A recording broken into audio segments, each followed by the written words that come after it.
Boom, we are live. Welcome. This is Tokyo Tonight. Bit of a different layout tonight. I've had to move around this office because we're cleaning the aircon in the morning, so the desk is behind me rather than beside me. I'm closer to the camera as a result. I've actually tried another thing. I've repositioned the mic right on the light that's there, so it means I'm looking straight at you. I guess. I don't know, I've got everything on the desk behind me. Perhaps I can I'll hold the iPhone in my hand here, and let me just get that flipped around there. But it's very, oh shoot, there we go. So yeah, good to see you all. And how's it going? So this is Tokyo Tonight. Got a few topics picked out, got a few things to talk about, and in particular tonight I've got a sneak preview of a track that I've been making. I want to talk some music stuff tonight. I'm sorry I didn't set up the stream earlier. I was watching Jarhead and I got distracted. That happens. This is very, very cozy here. I'm very close to the camera tonight. Boom. This is actually a pretty good screen size, although I am uncomfortably close and I'm looking straight at this with nothing in front of me. How are you all doing? Let me grab the mouse from behind me. I got some new sunnies, some new sunglasses today. They're actually kind of cool. I really like these. They're kind of very Toate shaped. They're a bit big. I like how they come in. I don't know. These are kind of cool. I like these. I've never actually heard of these before. They are Von Zippers, and they're cool. I got them from the Billabong Surf Shop. I don't buy much stuff. Well, I do. I guess, but yes. Anyway, that was cool. I am definitely closer to the cam than usual, like I say, because of the setup. But hey, it's more of me. That's what you all come for, isn't it? This is very awkward, having to reach behind myself every time to grab something. Well, let's get into this anyway. Very good to see. Good crowd in there. Stephanie Rawlinson, good to see you. I don't recognize the name, so it means you must be relatively new. That's pretty good. Sergeant Bilko, great to see you. Nicholas Rapp, yes, you made it. That's right. Onatig, it is the one with Gyllenhaal. And yeah, it's not a bad movie. And plus, I've just had a really long day. The mouse is between my legs. That's not something I say every day. Here, I'm being serious. I'm not using the flash setup. Could I please put something in front of me? How about no? How about that? I don't know. Let me just enlarge the monitor screen. Oh, and the mic in the front. Okay, well I can transition that later. This way I can see the oh cool. I can see the comments very well like this. This is very, very close. Yeah, sunglasses. They're clear sunglasses. It happens. You get UV cut ones, but they're clear. I don't know which do you like better, like these fellas or these fellas. It's very good to see the members of the Tokyo Digital crew. I'm going to be talking a little bit about that tonight. In fact, why don't I talk about that first, just since I'm still not used to the setup yet. The first thing I'm going to talk about tonight is that I've been toying with the idea, now that I don't have the monthly, it used to be every first Wednesday of the month I would have the What's Up Asia show with Steve Miller. He has actually, as a result of that show, directly been hired by Voice of America. It's pretty understandable.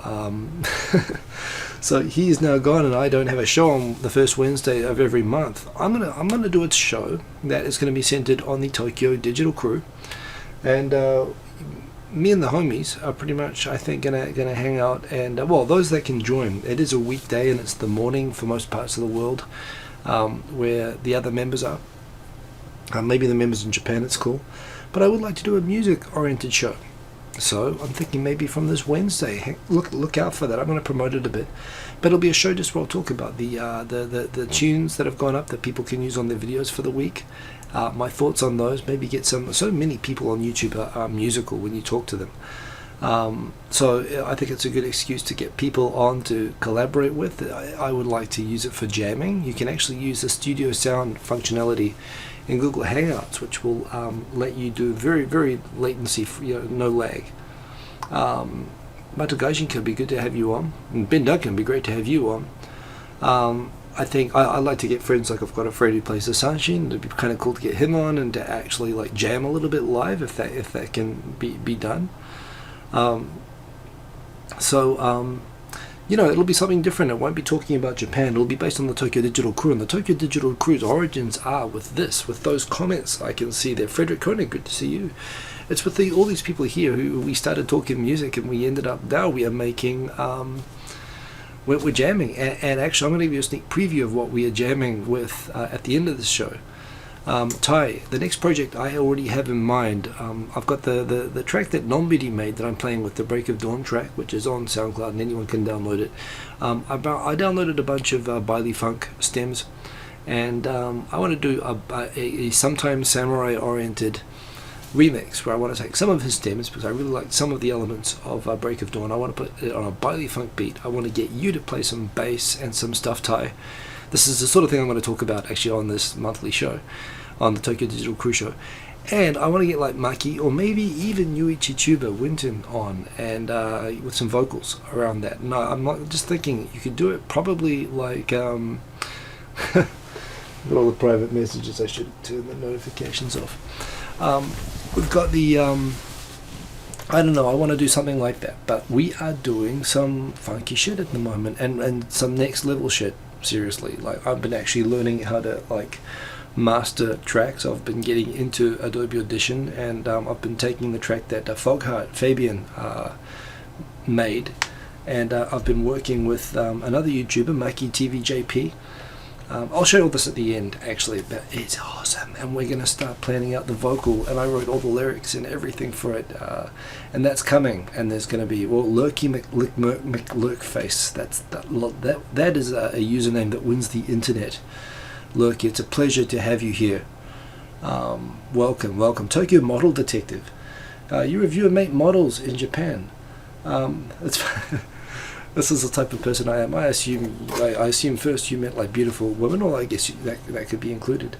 Break of Dawn is a great track, and I really want to do that stuff. And I want to basically, well, you know me, I'm DJ background. I want every track to be pumping, and everyone here makes really, really good music. But they make it all in their own sort of styles and listening and whatever. And I want everything to just, to be like hardcore dance shit. And I'm gonna remix. I want to make up like enough to do a hour-long live set at a party of tracks based on members of tracks that people have been doing from the Tokyo Digital Crew, and I want to do it all on collaborative remixes and original shit. And look out, because you're going to see the first one soon. So anyway, there's some exciting music stuff, and yeah, that's right, man. They are about, well, they're not directly about butter, but in the end of the day, isn't everything really about butter? Plastic ones, hey, well, that's cool too. Actually, so that sounds like a really interesting channel. Tokyo Model Detective, do you have videos on your channel? I'm kind of tempted to actually have a look now. I hope I don't mess up the stream if I look at your channel. Let's do that. Let's open in a new tab. The gaming interface. And let's see, do you have videos? Or is my browser not even going to play? You had 105 subscribers. And look at that, dude. You've like got some awesome shit there. Actually, let me just bring this in so that people can get a better view. The Tokyo Model Detective channel, that looks like subscribable to me. Don't you think? That looks really, really cool. So I'll tell you what I'm going to do. Tokyo Model Detective. Just because you're awesome and you watched this. Boom, is that the subscribe button there? Oh. Boom. That's subscribed. Thank you for watching the show, and everyone go subscribe to Tokyo Model Detective, because they looks like they've got some cool shit there. Stephanie, great to see you, and and you know what, I've got to put this back to the right size so that we can fit the comments out, and let's get into the topics. I always say that there aren't a lot, and it's not going to take a lot of time, but it always does. So let's do this. Oh damn, come on. I lost the comments, let's bring them back. Oh, come on. This is the problem when I'm running the live stream, everything goes into like slow motion and it takes a while to drag stuff around. Come on, let's do this. Boom. Should be fixed now. Let me pause that stream as well, save myself some bandwidth, and let's get into the topics, because that's what we came for, isn't it? So boom, let's go. The first topic that we have, Mitsubishi Motors says false mileage tests have been done since 1991. Let me take this opportunity to remove the glasses and slap my head and say, why are you doing such dumb ass shit? Mitsubishi Motors, you make good cars. I love the Evo, I love the Eclipse, I love the Pajero, I even love the freaking the Magna and the Diamante. I like the Delica van. I like the IMEV electric car. I like Mitsubishi cars. Why do you do such stupid shit? And this wasn't even like Volkswagen having PowerPoint presentations on how to put in special computers to cheat on the ignition test. This is overinflating the fucking tires and just breaking some pretty clear rules, and for just stupid stuff, right? So and Neo Beer 66, I grew up with Mazdas. We had a Mazda 99 Cosmo back in 1982. Check that out. That is the absolute shit, that car. That was a two-door coupe, even though we were a family, but it didn't matter. We had a sunroof and pop-up lights and electronic dashboard and electronic like everything. And it was 1982, and that car, seriously, that had a more modern dashboard than cars you see today. It was like, that was the shit.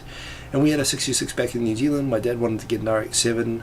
The RX-7, by the way, the last model RX-7, I think, is one of the most beautiful cars, in the world ever made. Mazdas are good. I love the 323. The 323 four-wheel drive turbo, very popular in New Zealand. The most popular car with car thieves in New Zealand is the 323, just because it's a great car and the parts are very interchangeable. Wildfire 777 loves Toyotas. Toyotas are just rock solid. They are the top, for quality. Brasso goes all about Nissans. I don't know. I've driven, I tell you what, out of all the cars I've ever driven, I've driven a GTS Turbo back in New Zealand. Not a GTR, but a GTS Turbo. So it's like the closest thing to a GTR that you can get without being a GTR. And I must admit, you do that even from that car. I tried the handbrake and the flooring it from a traffic light. I was like 22 years old. And you do get the launching from an aircraft carrier sensation. You feel like you're getting pushed back in the seat, and like you are pushing your arms forward and hanging onto the car, taking your head. You feel like you're in a cartoon when you take off in the GTS Turbo. I couldn't even imagine what a GTR would be like if you're flooring it, taking it off. Camry, you love the Camry. Well, it's a solid car. The Subaru, I was always an Impreza guy myself, El Camino. Of course, the GTR is just an awesome car. And the way, Nissan deserves credit the way that they've come back. I'm sorry, no more car talk then, Stephanie. But point is, this is not I know a lot of people say, oh, Japanese culture, they're hiding stuff again. No, that's not Japanese culture. It's car culture. Every car company's done stupid shit like this. And again, what disappoints me is that it's a good car. It's a good car company that makes good cars with a lot of good people who work very hard and a lot of good engineers that make great shit. And it's just because a couple of dumbasses deliberately overinflated the tires to play with the marketing numbers.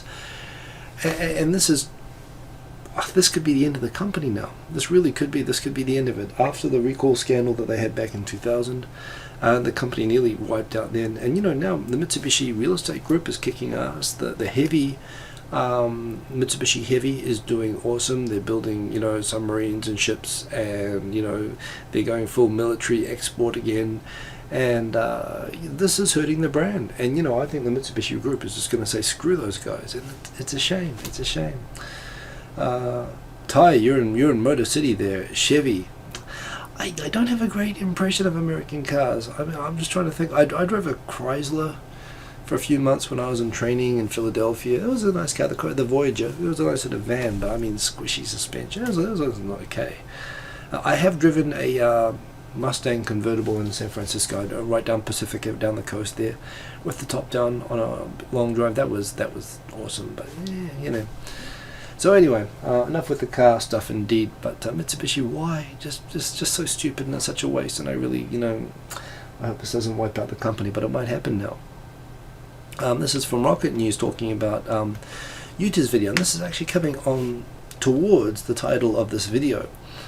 So this is talking about the whitewashing thing, and it is funny. I know in America how people sort of identify themselves by the minority that they're a member of.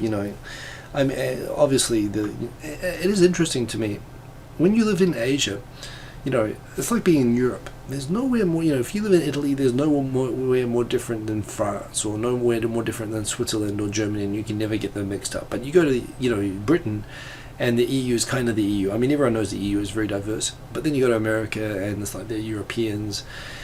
And it's a bit like that with Asia. You know how, and I laugh every time I hear about this Asian American, thing, and how I understand, just because people who look Asian, you become part of this labeled minority of Asians.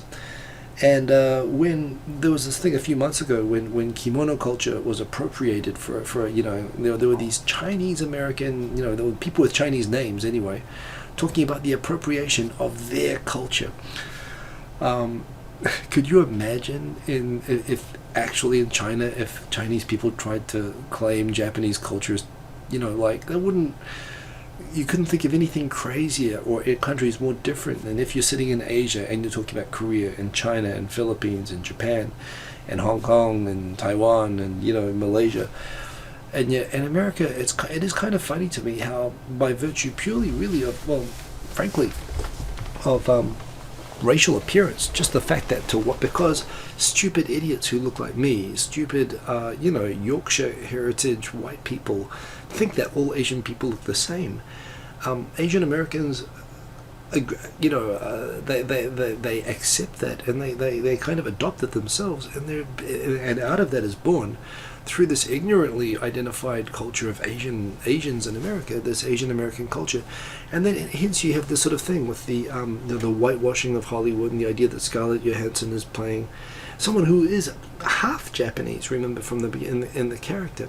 And all this outrage that you hear in America from the Asian American minority, that this Japanese person or this Asian person is being played by a white person. So again, you show in Japan, and this is a great case in point. In Japan, they showed this to Japanese people. Japanese people don't give a shit. Japanese people love Scarlett Johansson, and they thought, well, she's a great actress. Yay, Scarlett. They don't give it. They even understand the concept of cultural appropriation. The whole Meiji Restoration in Japan was the appropriation of Western culture in Japan. I mean, Japan's modernization is based on the appropriation of American culture. The idea that of Americans using a white person or a black person or anyone, for a start, they're American, and they figure it's an American movie. They're using Americans. Oh, she's white. Well, sure, she's American. She's a great actress. It's kind of what everyone's reacting. They're kind of shrugging their shoulders and not acting half as outraged as the people who are claiming it's appropriation. You have to realize the ghost in the shell is a Japanese. It's part of Japanese culture. And here's the irony, and this is what I was talking about in the title. In a way, you have a case of Asian Americans appropriating the Japanese culture for their own Asian American culture, and then complain at white people appropriating the same culture through the Hollywood casting, when what's really happening is you have Asian Americans appropriating the culture and claiming appropriation. They're appropriating the appropriation when the people who had it appropriated really don't give a flying fuck about the whole thing. And that the whole situation to me is just completely inappropriate. That's it. I mean, here's a mindfuck. That culture, Ghost in the Shell, Japanese anime culture, belongs to me more than it belongs, I think, to an Asian American who's never been here. And it's not, and the fact that they think that they own it because their face looks Asian and mine doesn't, and that they have more rights to it based on this, that's racist. I'm sorry. And here's the other mindfuck. I'm a minority.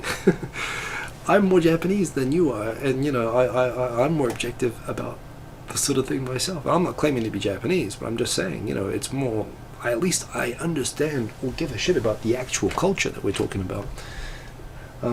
So this is where I find this is why I call it appropriation of appropriation. It's like they're appropriating the appropriation. One might stop appropriating the appropriation of my appropriation.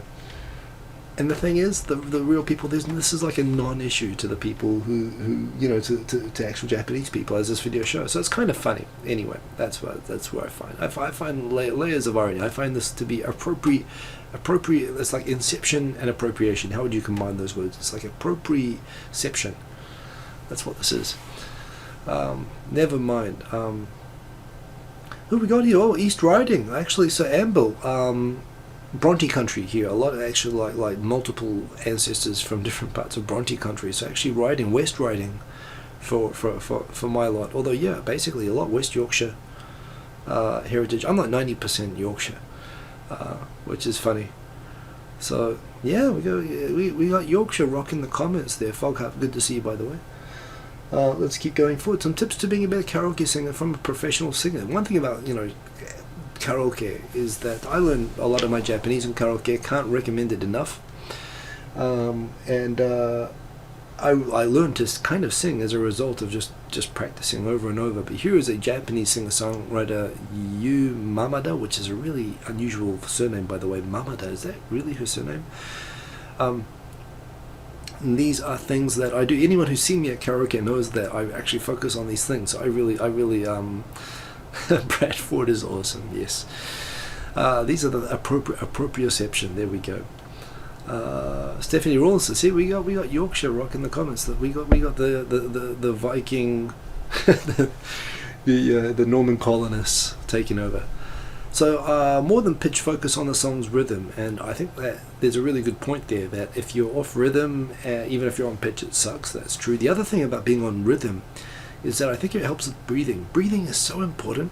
The first thing which I really learned when I was going to karaoke is the thing is that when we talk mainly in our throats. We don't focus on pushing air out. We breathe intuitively. So we talk, and we generally just, manipulate the sound that comes out through our voice box in our throat. The problem is that when you're singing, especially if you're singing a challenging song, if you're not really focusing on the breathing and on pushing air through those vocal cords, you progressively suffocate yourself. It's like choking yourself. And and this is where people get with this kind of tight throat and kind of hard to high notes, and it gets awkward and off key. It's a cliche, sing from the diaphragm, but it's really, really true. It's like trying to sing in your throat as opposed to, exhaling. And this is another thing with rhythm. If you've got the rhythm right and the timing of the breathing right, you can hit almost any note. I've got a terrible throat, which means that I wear myself out pretty quickly.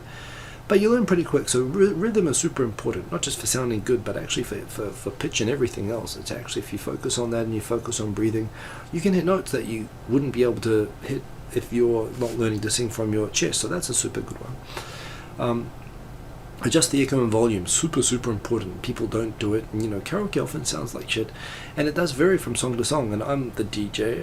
I sit beside the machine at the karaoke we did after the Hanami. I'll let everybody back.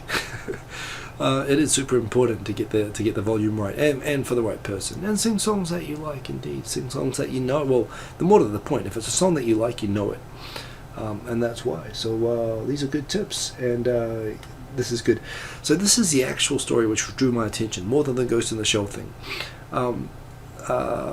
Yes, does streetwear objectify Japanese culture? And there is a group of people in here who there's Sasa Lee, interesting Chinese last name, possibly Japanese heritage. Sasa's something there, and a lot of people, of course, they go to America, and as Asians they become sort of mixed, and maybe she has some Japanese heritage, I don't know, but you got a bunch of people who have railed against this idea of putting like random Japanese words on shirts, and they're starting up their own label to sort of fight back against it. But we go down to Sasa in particular, and again, these are outraged Chinese people at appropriation of Japanese words on shirts that no one really gives a shit about. But she goes, I love this. I gotta shout out to my homeboy Tomota, who double checked me on my writing. He's born and raised in Tokyo, right for Kite.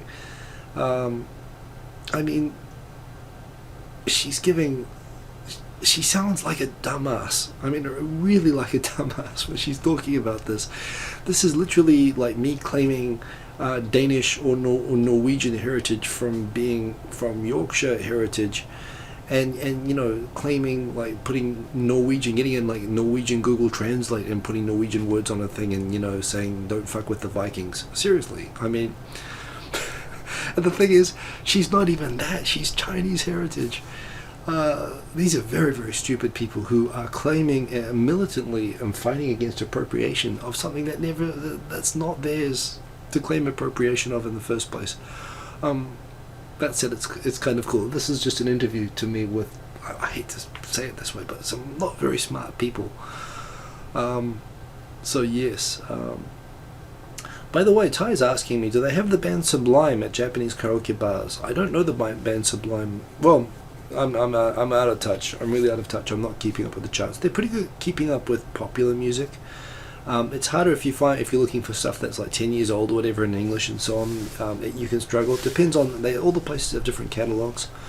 I don't know. We can look it up. I mean, I'm pretty sure if it's new and they've been anywhere on the charts, they're findable.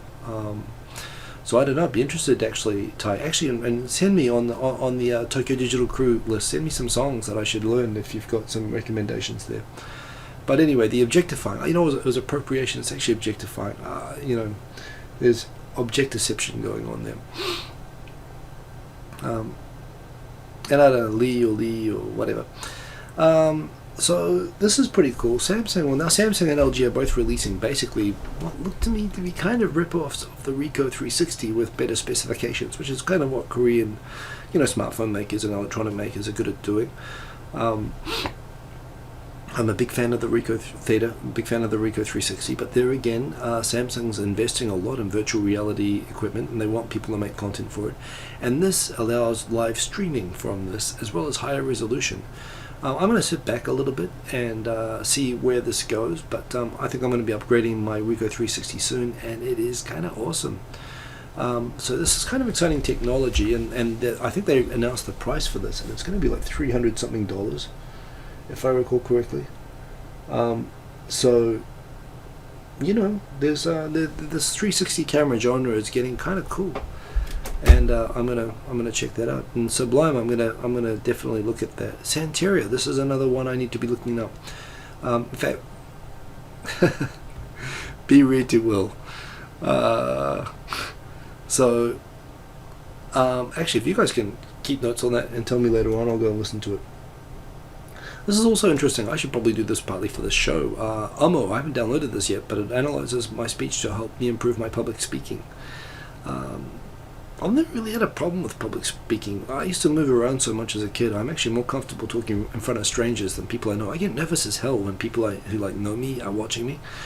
Then I become self-conscious. If it's people I don't know, I just don't give a shit. You know, I've always been actually much more comfortable with that. It's kind of like that's the chance to show off. But oh, your band plays Santeria. Well, there you go. So yeah. And actually, so hemming for grade 62, that's another point. I mean, you know, in Europe, I remember, like, so I've been to Romania. I got a little part of me that's sort of from Romania, Eastern Europe way. And I was telling my sister, who's like a York University graduate and whatever, has been living in the UK, and I mentioned the Celts. The Celts actually were all the way out to Eastern Europe. They weren't just in the British Isles. They were actually on mainland Europe. And when I mentioned that, my sister got all snarky and snotty-nosed and saying, "Oh, no, I think you don't know what you're talking about. The Celts are from the British Isles. They're never in Europe." The Celts are everywhere. I mean, everyone in Europe has pretty much been everywhere at some point. You do classical history as well, you know. But you know, it is fun to look up. It's something I guess I became aware of when I was having kids, that I started looking up the family tree part. Plus, the actual non-Yorkshire part is super interesting, and that's like movie material, and that was interesting. But apart from that, yeah, it's pretty boring. It's pretty boring. And from what I understand from watching Monty Python, it sounds like my ancestors did a pretty good job for me of getting out to New Zealand and Australia. But anyway, what did this one? Oh yeah, so China's talking about getting to Mars by 2020, and SpaceX, you know, Elon Musk, aka Iron Man, what's his face? Not Peter Stark, but that guy. Anyway, Robert Downey Jr., they're all talking about flying out to Mars by 2018. They're going to put a full, like, unmanned but mannable capsule on the surface there by 2018. Now, that's some cool shit. Man, as a space geek, as a kid, oh, jeez, sorry, I've got cables and stuff everywhere here. That is some awesome stuff. Tony Stark, I think Peter Stark's like a designer or something. Anyway, that's cool. Mitsubishi still fucking up. That's right. I love this. I love Volvo calls out Tesla for dangerous wannabe autopilot system. I could just imagine someone with a Swedish accent talking about the Tesla. It's a level 3 system. A level 3 system requires there are certain situations that it can't handle that you need to have a like, for example, if a kid comes running out in the street, you always need someone at the wheel for a level 3 autopilot system. There are certain systems that it can't deal with. Volvo does not yet release, but they're engineering a level 4 system, which basically, under no circumstance, requires a driver to be at the wheel. If there's a catastrophic situation, the car will just stop and pull over. And they're making a big deal. They're kind of trash talking Tesla and their puny level 3 system. And for some reason, I just hear someone with a Swedish voice just saying, when it comes to autopilot systems, I'll tell you what I want, what I really want, So and I can just imagine Tesla saying back, so tell me what you want, what you really want. And they want a car that there we go, Philip Stark. I'm easily confused. Thank you for that, Caroline. I don't know, I can just see a whole Spice Girls like Swedish engineer song coming out of this article, but you read it and it's actually super interesting. And yeah, seriously, Volvo could be rocking this shit. This is going to be really cool. I'm really excited about all this stuff, and I can't wait to see what they come out of. So I thought that was cool. Go read that. This is something I didn't know. I'm not advertising this, of course, but if you are interested in this sort of thing, the Japanese, there's come up with it. I've mentioned this before. The Japanese anti-prostitution laws they're very specific. They outlaw basically, to use the technical term, penis-vagina sex. Anything other than penis-vagina sex is not illegal. And and as anyone who's lived in Japan knows, there's a million different types of services that sort of get around that. But the law doesn't even consider, as it says here, homosexual prostitution or anything like that. So yeah, there you go. Master Blaster felt the need to put that into an article.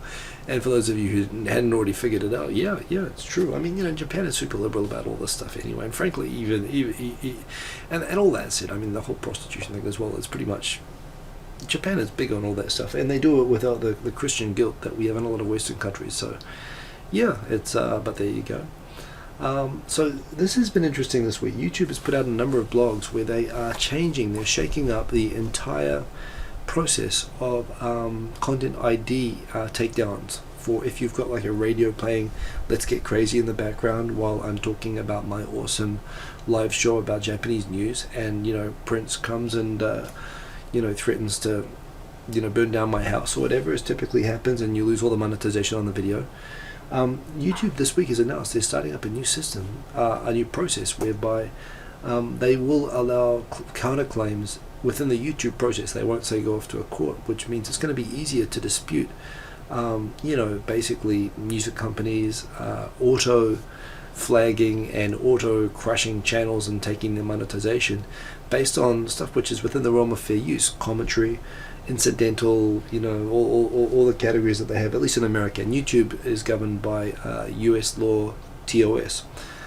And so they've come back, YouTube's got a lot of hate and a lot of frustration, a lot of videos going around about people being, hey, buonasera, Lara.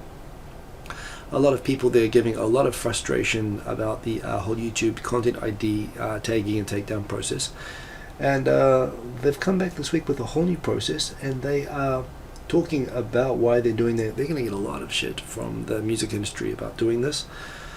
But I think they're showing that they're working diligently enough to get it right, and to be now they're turning it back a little bit to be actual more fair to creators. and applause for YouTube, that they're really trying to do this. We'll see how well it goes. It's never going to be 100%, and there's always going to be people, going to complain about anything. But I think what you have here is you have YouTube trying to do the right thing, and there's a few more blogs about this that I've put in. I'm going to come back to that one in a second. I'll put a few more actually stories about that in there, but yes, yay YouTube on Content ID. That's pretty cool. We'll see how it works out. And indeed, YouTube sort of changed their rules as well, although they still have the Creative Commons licenses. That again, I'll talk about in more detail maybe on the music show that I will start doing this Wednesday, so look out for that. Make YouTube great again, indeed, King Cheeseburger. You said it perfectly there. Good evening, Maraligus, by the way, good to see you. So there is a little documentary here. This is pretty cool, and they're on the circular journey of Japanese Brazilians. This is fascinating. Do we have any Brazilians in the comments there? I think Ricana the Fairy, if I recall correctly, is Brazilian origin anyway. By the way, if there's anyone who speaks Brazilian Portuguese, I want to get you in for my next project if you're interested in ever doing a vocal on a track.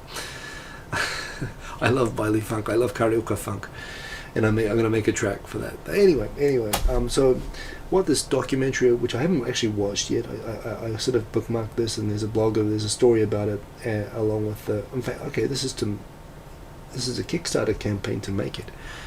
The story is, although everyone thinks of Nikkei, like Japanese abroad, as being the Hawaiian and California Nikkei people, Mr. Korichep, you have thank you for sharing that, Mr. Korichep. That's information we didn't want to know. Are you really from Brazil? I don't know. I don't want to know. That's too graphic. So the actual biggest community of Japanese outside of Japan is actually in Brazil.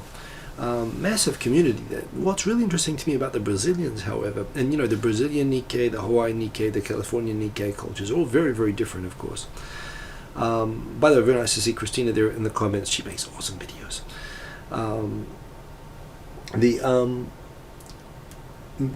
Perhaps more than in America, there's a lot of intermarriage between all races there, actually. You get a lot of Japanese heritage people there who have intermarried with, blacks, with whites, with, with original Portuguese, sort of Latin people as well. Everyone's sort of mixed up. And so when you go to like Oizumi, which is the biggest Brazilian town, at least in Guma, where I went, you go into the big open karaoke hall there, and everybody is, every table is mixed. You don't have segregated, you don't have restaurants where every table is like different huddled groups of different races or anything like that. Everyone's just cool and hanging out and drinking and having a good time, which I like very much about the Brazilians and about Brazilian culture. I like a lot of things about Brazilian culture, actually. So anyway, the Japanese, when they realized back in the 80s that they needed to overcome worker shortfalls that they had in some of the country towns, when the overly successful birth control policy was starting to kick in, and there weren't enough young people to fill the factories. Rather than having uncontrolled immigration for people from poor countries, they said, "Hey, Bet-chan, good to see you. Samba de Janeiro." That's a Norman Cook track. Norman Cook is awesome. So yes, when they had I get distracted easily. What the Japanese government back then was thinking was the safest way to have foreigners come. If we have foreigners who have Japanese DNA, they'll think just like us. It'll be fine. It'll work out fine. That was the idea. That's not exactly how it worked out. They basically offered special visas to Brazilians of Japanese heritage and their families to come out to Japan. And they assumed that they would just come over and fit in because they have Japanese heritage, even though most of them left during the Meiji period and didn't have much connection with Japan anymore. They came over to Japan. Of course, they didn't speak Japanese. Of course, they brought their families, who very often were not racially Japanese, but even the racially Japanese people didn't speak or were not culturally Japanese at all. And we had this massive community of Brazilians in Japan. I think they're the third biggest community after Chinese and Koreans, actually.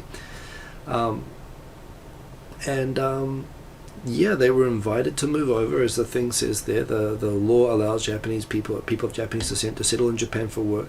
Hundreds of thousands came over here. The Brazilians contributed a lot to keeping the economy going. However, when basically during the 2000s the Japanese economy started to really tank, and all these Japanese companies wanted to move their factories from rural Japanese locations to China. All these factories closed down, and you had all of these now unemployed migrants who were Japanese Nikkei Brazilians. So they started paying to basically subsidize allowing the Brazilians to go back, and that's the circular journey. But that said, there are such deep ties now. There's such a big Brazilian Japanese community in Japan. And the result of that is that you have a lot of great Brazilian restaurants. I discovered Brazilian food here in Japan, which I love. It's a great culture, and it's such a different culture to Japanese culture. It's really cool actually to see the interaction. I think it's mutually beneficial actually to see the differences. So that's a great subject, and it is fascinating. The story of the Brazilian community and the Nikkei Brazilian community in Brazil, and how they came back to Japan, and how they're kind of going back now, is a really, really interesting story. Salidi, what is the name of the story? What is the name of the documentary? It's in the link, which is in my Flipboard, which is in the links below the video, by the way. The name of it is, what is the name of it? Kickstarter campaign. Subjects. Here we go. One Day We Arrived in Japan is the name of the movie. There it is up there. So, Caroline, if you're in Shizuoka or Gunma in particular, there are massive, almost majority Brazilian towns. In Oizumi and Gunma, where I got taken by my Brazilian friends, they have street signs in Portuguese up there. Oh man, and good music and good food and great people, and like the best people to hang out with and party with, and yeah, so and Brazil has lots of butter. They have lots of butter and lots of beef, man. They have and feijoada. They have feijoada, and they have good music, and they have capoeira. Brazil's like fucking awesome. It really is. Pardon my French, but they are muito legal. I like me the Brazil. Also, I have some positive Brazilian experiences in my youth. I'll always love Brazil. So yes. I saw a Tyrannosaurus Rex and a Spinosaurus the other day. Golden Week, crazy. It's going to actually be, it was Friday was off, and then we've got 3 days, Tuesday, Wednesday, Thursday this week, are public holidays in Japan. And yes, we went and saw dinosaurs on Friday. Took a pretty good photo, I thought. Way too crowded, and it was kind of stressful being in such a packed museum. 30-minute queue just to get into the museum. And I really, at one point, I was starting to think bad thoughts. I was starting to think, man, I just wish that Tyrannosaurus could just bend over and start thinning out the crowd right now. I was getting full Jurassic Park on the crowds. We actually ended up going to the astronomy section, and it was better. It was better. It was much less crowded there. This is where they've been advertising this special dinosaur exhibit. It was awesome. If you're into dinosaurs, you got to go to the Ueno Museum. It's pretty good, but there you go. Maralagos, I'm sure there are shirts that exist talking about positive Brazilian experiences. 8 gadgets you wish you had in your country. Now this is interesting. Amy Chavez, as soon as she said this, I'm like, okay, do they mention toilets, and does she get the toilets? Do they really understand what they are talking about? Let's go through the kitchen gadgets. Of course, the rice cookers. The rice cookers are the world's best. Now, toilet gadgets. Toilets are the best part of Japan. Once you figure them out, it took me 5 years to figure out like how good the Japanese toilets were, and I get the feeling that the author hasn't figured this out. Let me let you in on a secret. Let's start with the perception thing. My grandmother in New Zealand and her generation were in outhouses most of the time, septic tanks, not even septic tanks, holes on the ground, literally in outhouses out the backyard, where you'd sit on a wooden plank, and the toilet paper would be newspaper, with a nail on the side of the wall. You still have toilets like this actually in a lot of parts of the world, like even in China, for example. And of course we developed. We got universal sewerage, ceramic toilets, normal seats, soft toilet tissue, and all this sort of stuff, which I know that you think is as good as it gets for toilet seat. Then everyone comes to Japan. The first thing that you realize is, yes, toilet seat, of course. The Benzo, they've got the light there with the seat there, with the seat temperature. And yes, having a warm toilet seat, that does take the one downside of the toilet as we experience it from winter out of the equation. But she doesn't quite get it. It's not the warm-up toilet seat that's the great thing. It's the great thing that I think most of us realize, but we are cavemen when it comes to toilets.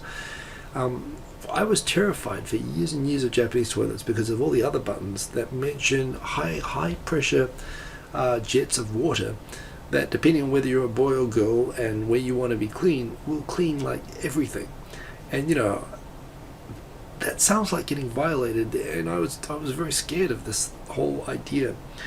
But the fact is this: once you discover how good that is for helping you to wipe and how clean you are when you use the water jets, you cannot. Whenever I go back to Australia or I go anywhere else in the world now with toilets, it's like you never feel 100% clean. It feels like I've been in an outhouse wiping myself with toilet paper. Pretty much everywhere else I go now, I can't go outside of Japan for like more than a couple of weeks because I feel like I can't wipe my ass properly on the normal toilets anymore. Seriously, Japanese toilets, they actually will, water combined with paper, you will get clean with that. You will have a clean ass. And I never really cared that much about it before. But skid marks won't happen if you're using all the functions. They just won't happen. Not only will they, I'll let you in another secret. If you're constipated, you increase the pressure a bit, you can actually clear that shit. You never have skid marks, and you don't get, you've got a solution for constipation. Then again, if I go back to Australia, I'm living in constant fear of skid marks, and if I've got, I go days without shitting sometimes. This makes a big difference in your life. And when you have it, and when you're used to it here in Japan, you can't leave it behind. It's not about the warm seat. It's about this thing fixes all of your shit-related problems forever. It's like leaving Japan for me with the toilets is like living, in a cave. That's where it's at. So yes, anyway, the Japanese toilet seats are just amazing, and Amy Chavez, the author of this, doesn't get it if she's only talking about the warm seat. The warm seat's like the number 10 good thing about the toilet. They're like much better things. And I say this because I care for you guys and you need this information. I'm sorry, maybe it's too much detail, but seriously, you can't live without this once you have it, and so there you go. I don't know how I could live. I could not live. Like, if I were to buy a house anywhere else in the world, I would need to import a Japanese toilet. I couldn't live without them now. Shower gadgets, yeah, shower gadgets are great. You have the temperature control, you have all that stuff. It's very nice. It's kind of superficial, but yeah, you got that. The bath gadgets, indeed. You got the, fills the bath for you to the right height, the right depth, the right temperature, and so on. That's all very good. Massage gadgets that famously get abused and misused, but yeah, they're kind of nice. That's whatever. Automated gadgets, well, yes, I suppose. Warming gadgets, well, we have the heated carpets. I love the heated carpets and the kotatsu. They're a big deal. Light gadgets, yeah, you got different degrees of light, so that's kind of cool. That's a bit of a superficial blog, but I wanted to point this out. Toilets are number 1 on the list, and this doesn't convey, and it took me years, and it's because I was afraid of what the toilet was going to do to me that I never used it properly. And now it's ruined me. I can't travel for many reasons, but that's the number 1 reason. More information than you needed, wasn't it? But, tough. It's my show. Okay. I wanted to buy this week. It's really, really cool. It's by a brand called Yanuk, but apparently it's made by commission in Japan. Limited shops. This is like denim, but it's super comfortable, and it's really cool. I don't like that particular one. There was a more washed out denim version, and I really wanted it. And I asked, what sizes do they have? Do they have an XL? And they said, no, they only have to an L. And this is Japan, and this is made for Japan. And I said, well, can I try the L? This was some money sen. This was like $320 US, 330, $310 US. This is an expensive jacket, and I liked it so much I was going to pay for it. And it was 5 centimeters too short in the arm. It was like to wear the watches. So I couldn't buy it. And this is the problem. Japan has so much cool shit. It does, but for some reason the cool shit, they don't make it in sizes that I'm maybe top 10th percentile of a height in Japan. But there are kids around here who, you know, my height you run into all the time, and I ask them, what do you do for clothes? And they all say, you know, they wear shitty Uniqlo actually does pretty well, but they wear shitty, you know, import catalog LL Bean and shit like that. They can't wear cool clothes either unless they get them tailored. It's very frustrating. It's a frustrating aspect. I'm 184 centimeters, 6 foot, just under 6'1". I'm not abnormally tall, even by Japanese standards. I'm tall, but I'm not, you know, a freak. But I can't buy clothes with like long arms anyway, and that's very frustrating. Too much cricket as a kid, you know, you practice loosening your shoulders and stretching your arms a lot. Maybe I'm part orangutan, I don't know, but I just can't wear this stuff. Underwater every year, the fallout from the submarine, Australian submarines. I'm not going to worry too much about that. You should read this if you're into YouTube. YouTube response to criticism from musicians and labels. So there's a few blogs on this and changing the content ID system to be kinder to video creators. This is a major win. This is like a really, really big deal if you're a creator and you're into using music and you're frustrated at the Russian roulette that you're forced to play with the content ID system. That YouTube's really taken a big step here for creators, and I think they really, really deserve credit for that. So yeah, YouTube, awesome show last night, 2.5 Oyajis with Mully. If you missed it, go watch it. It's on Gimmeabreakman or Gimmeaflakeman. Dude was 450 pounds. Dude was bloody Andre the Giant big. You know, you don't appreciate sometimes how big people are actually when they're on these shows and they're just showing from the head up. And he lost his eyesight and was in hospital with, like, you know, serious bloody diabetes. And he's on the mend. Good on him. And on top of it, we got some awesome Van Halen stories. And that was a really good show last night. I really enjoyed it. Go check it out. It was one of the better shows last night with Molly. Gaijin Pot deserves some credit. They've run this competition, Win a Trip to Japan, where they invite people to make videos on why they want to go to Japan. And the videos themselves are really interesting. And there's lots. And they've put like multiple blogs here. Featuring all the people who have put in entry videos for this. It's a good way to discover YouTube channels. It's a good way to discover. It's an interesting theme, and yeah, LNJPN. That's a great track. I love that song. That's one of my favorite actual songs of all time. I wish I was a little bit taller. I wish I was a baller. I wish I had a girly, because then I would call her. Oh, that's a great track. CeeLo, yes, not CeeLo. Skilo. No, now I'm getting confused because I'm mixing up with CeeLo Green. But anyway, yes, that's a great track. What else? We're going to skip through. We're running out of time. I want to show you this awesome track that I made. Thank you for this, Raz Al Ghul. That was awesome. And I'll skip that one. I'm going to talk about that one. I also want to say thank you to Fogheart. Everyone's been getting into the Mitomo, and I love the Mitomos here. That is awesome. Tokyo Tonight stuff. And this is awesome too. Fogheart and Raz Al Ghul, thank you very, very much for that. And I want to talk about that. I'll talk about this. I mentioned this before. YouTube is starting up these happy hours and creator days where rather than having them run and lecture to us what we should be doing, they've invited some very, very intelligent, thoughtful, articulate, good-looking, you know, wonderful, wonderful people to actually plan out these events. They've invited creators to do this. And for some reason they invited me to be one of them. There's actually only 2 or 3 people in Tokyo, 1 or 2 in Osaka, Nagoya, Fukuoka. I'm not even running these events. I'm going to be running the happy hour on June 17. Oh, that's Victor. He's running one of the events as well. I think I just clicked on the wrong one. No one wants to go to that one. You want to go to my one. My one's going to be the good one. Why is that not? Wait a minute. How do I get back to this? We don't want to see the Nagoya one. We want to see the one. So Victor's one there is the happy hour on. It's going to be in Nagoya on May 27th. You got to speak Japanese for these, or at least speak enough. Mine's going to be June 17, and that's my event. Here's what my event's going to look like. It's a happy hour, so there will be tasty beverages, and it will be a socializing event. However, Skilo, that's right. I am going to, however, I want it to be, I've talked with a few people about this. I really want these events, these happy hours, people show up, they huddle in their groups with their friends, they get told some stuff and shown some slides that they don't pay much attention to, they drink some drinks, and they go home nervous nerds like they came.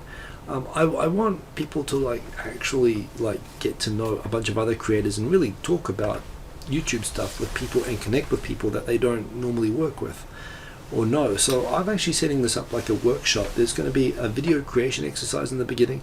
I'm going to be actually creating groups and teams, which will be picked to be as diverse as possible.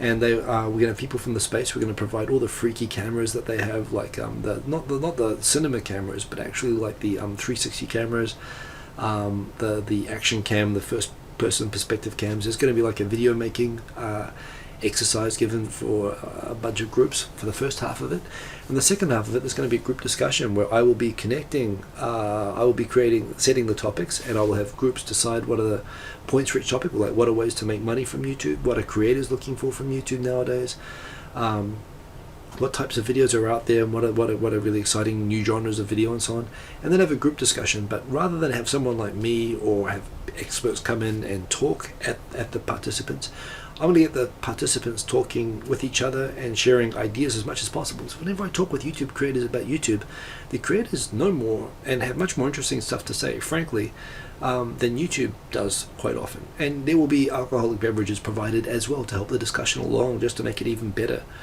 So it will be awesome, and I'll be creating, you know, there will be many, I don't want to do that, man.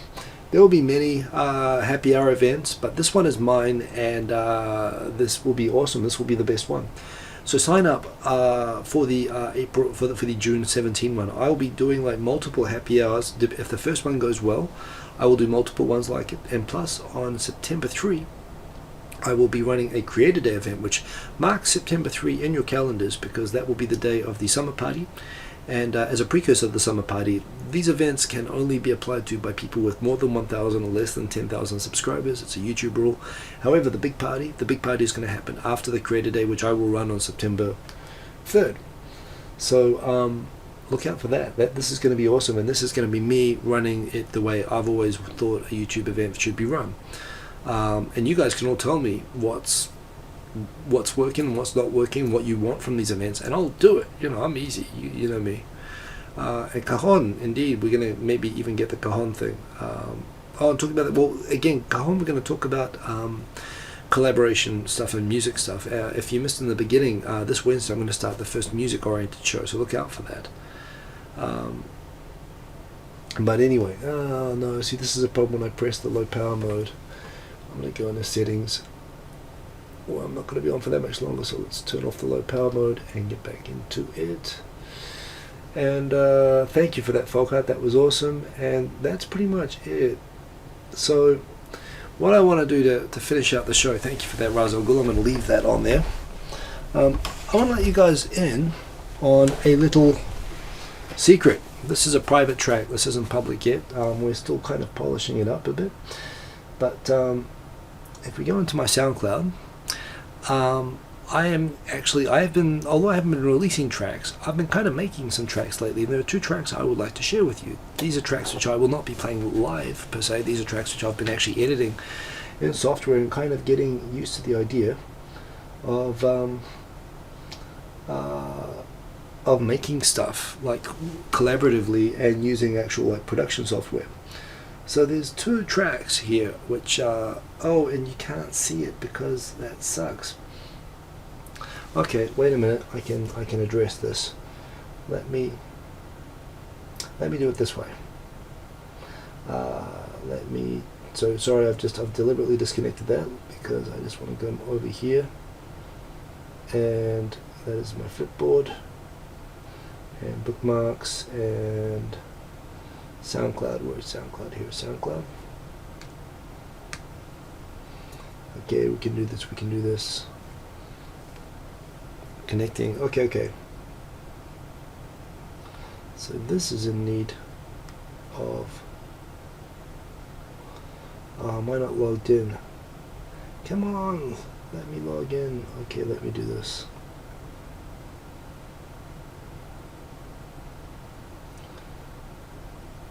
Okay, I can fix this.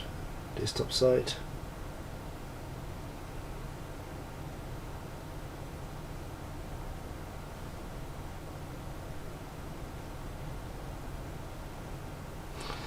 a sec. Let me get this sorted out.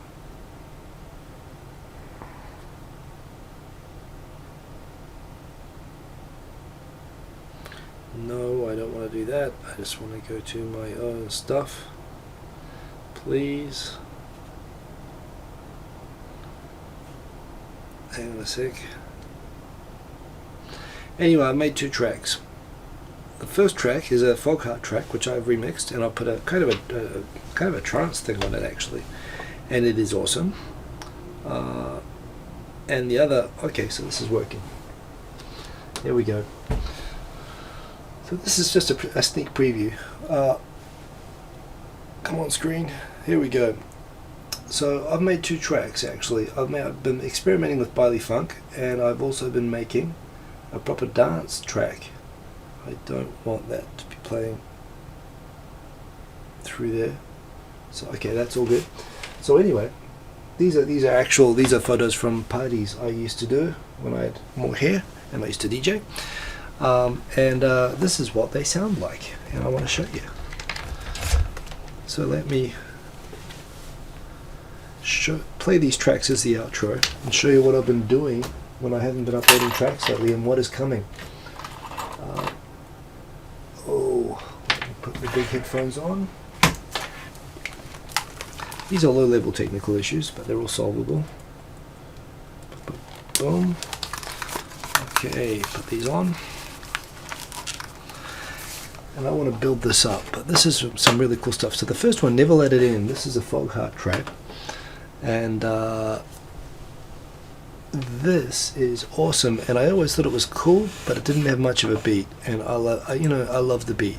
I got to dance. So I took that and I put some beats on it, and I also wrote some lyrics for it. And when I wrote out some lyrics, I talked with Maki TV JP, Sade, who does vocals, and we are going to be jamming on some vocals for it tomorrow and recording some stuff. So this is still very much a work in progress, but it is pretty cool. So let me go into this app and loading. I hope that the sound is coming through. Let me just check that. But the first track anyway that we've got there, Never Let It End, this is kind of where we're at. It's a long track actually, but I've made this kind of like a long club mix thing.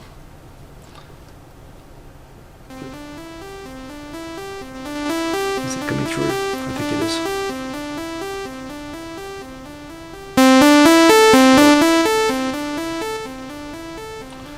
Okay, so that's working. This is the first track anyway. Anyway, it builds up, but this is the first one. Some German punk rock. Hey, Hikipedia's in here. Okay, good to see Hikipedia. Hikipedia, that thing with the foot photo from last night was not cool. That was not cool. I'm traumatized by that. I'm gonna stop even having that corner anymore. That wasn't good. Hey, Raspacola's on YouTube. I should look that up myself. Did I say that right, by the way? Raspacalalo.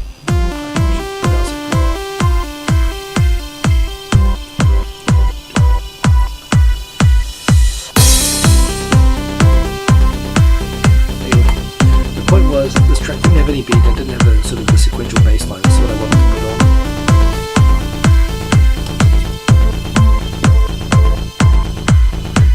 There are lyrics for this as well.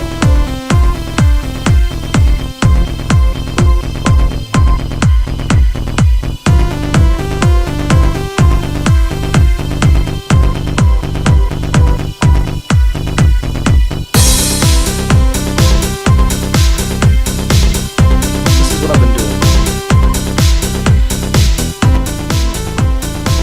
So, I wrote lyrics. I did this. And we're going to be recording a vocal based on the lyrics and the melody that I wrote for this, so yeah.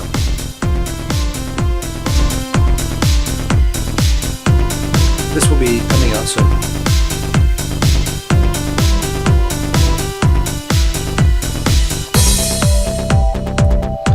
This is was the original melody, which Foghat like based it around. I wanted to build it up to that. But anyway.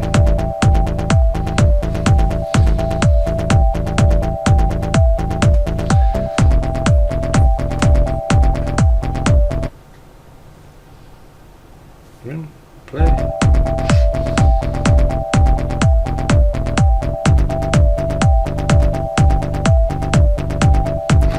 Shadi's going to be singing it. She's going to be awesome.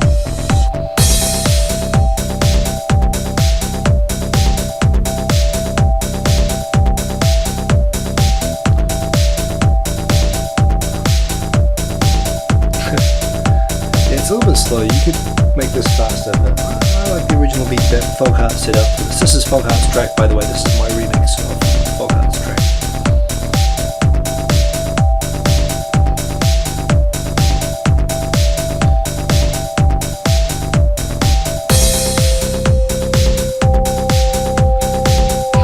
Victor's not going to sing it.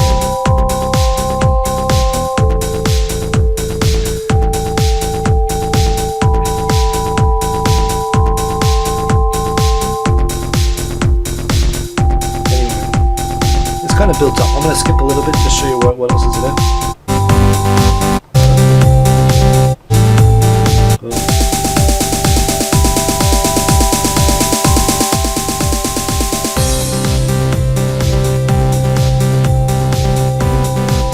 Yeah, this is a great track.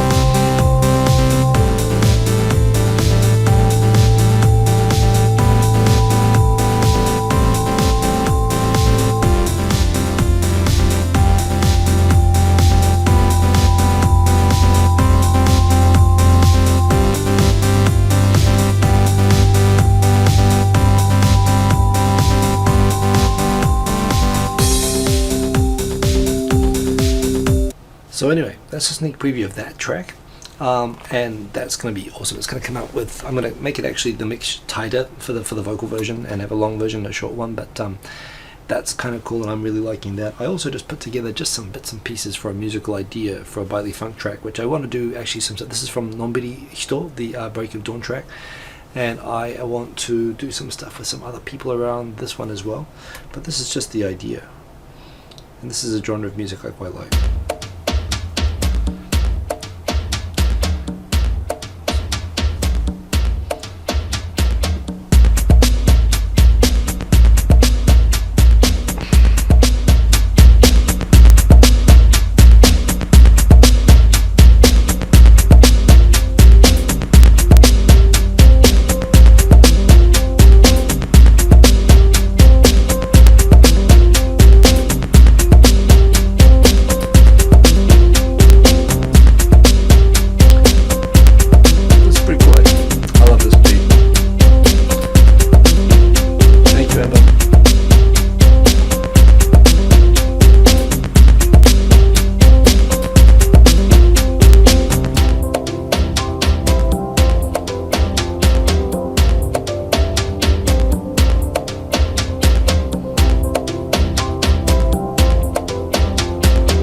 Great tune. This tune by Nonbiri is awesome.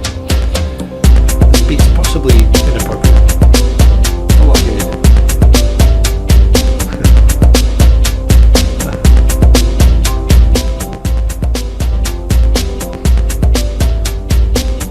Oh well, Stephanie.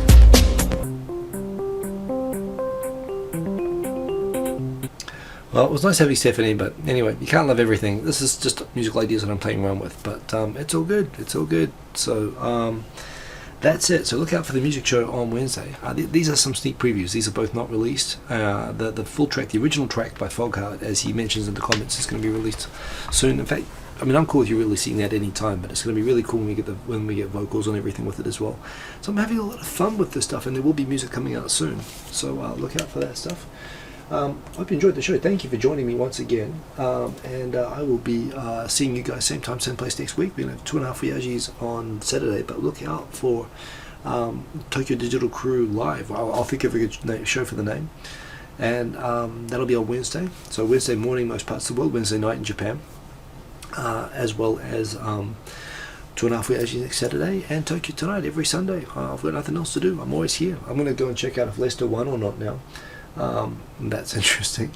And I hope you guys have a very... what time is that on Wednesday? That's going to be same time as now, basically. I'm just going to do always 11 o'clock Japan time. So, yes. I know it might be tougher for some people working, whatever. But, yeah. Same bat time, same bat channel right here on Wednesday. So, see you again soon. And glad you like the beats. Not everyone likes, but geez, what can you do? This is my thing. I want to play like loud beats. That's what I do. See you guys later. And they drew. Okay, well, thank you for the update, Mr. Quarty. And I will be seeing you all later. So, boom, peace. Stop streaming. Where's the cursor? There we go. Okay, see you later.